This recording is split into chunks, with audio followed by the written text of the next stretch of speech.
Welcome back to Scotties Hobbies. In this quick video, I'm going to show you the location and give you some information about the Vapor Canister Purge Solenoid on a 2005 to 2010 Mustang V8 4.6 liter. Make sure to like, subscribe, and share before you go too far. Hit that like button right now, please.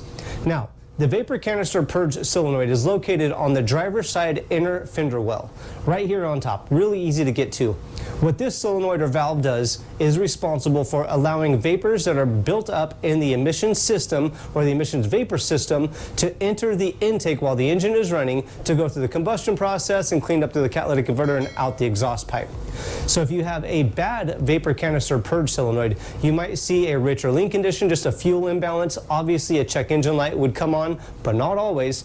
And if you think your Vapor Canister Purge solenoid is bad, check out the video library, YT search or Google search, Scotties Hobbies Vapor Purge test, and it should come right up. It's a very easy test you can do on the bench with a 9-volt battery. When these are commanded on, they will open up. When the vehicle is off or no power is applied to these solenoids, they should be commanded shut, or they'll shut with no voltage applied to them.